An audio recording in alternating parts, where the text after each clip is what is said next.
speak to the people, communicate with them in a good way. When you have goodness, do not be selfish. Today we are Muslimin. Do you know, a lot of us have not even invited non-Muslims to Islam. Some of us are shy.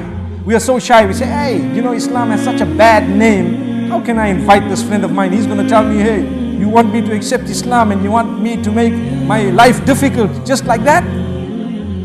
So we are so shy, we don't even tell them, brother, there is something called Islam. In actual fact, if you study it, you will find it to be the best. You will find it to be the solution to all your problems. We're too shy to say that. Go and look at those who've reverted to Islam. At times they are stronger than the born Muslims. And they are more passionate about giving the message to others because they know they were upon darkness. When they saw the light, it turned on so bright that they could see so much compared to what they had in the past, which was complete darkness.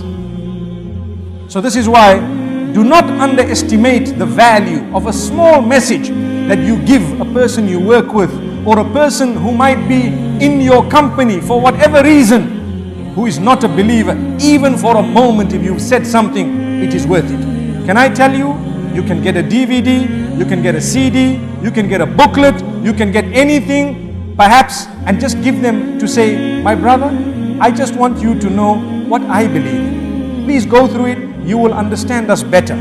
That's all. That is the minimum you could do. More than that, you can actually sit and discuss. Remember to be very respectful. Remember to be very respectful. This verse is telling us, giving us advice as Muslimin, to say if you are selfish with your Islam, you are wrong. You need to convey it, not only to non-Muslims, but even amongst ourselves. We need to encourage each other to do good.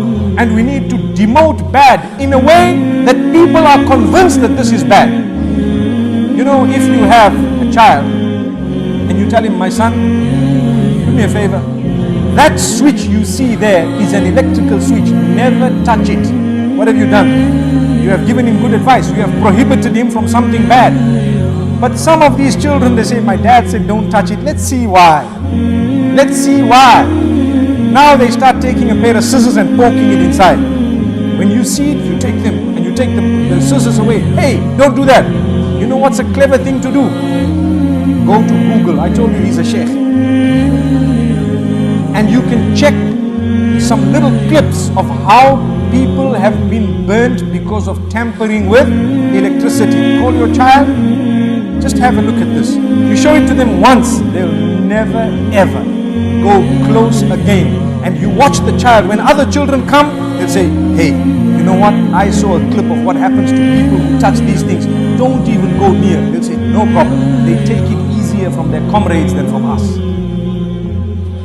So this means you thought of a way of explaining to them. But if you don't think of a way, you might tell them all their lives, and a child may die because of electricity. There are so many who have because of that. Because you did not think of a good way to prohibit them from that evil.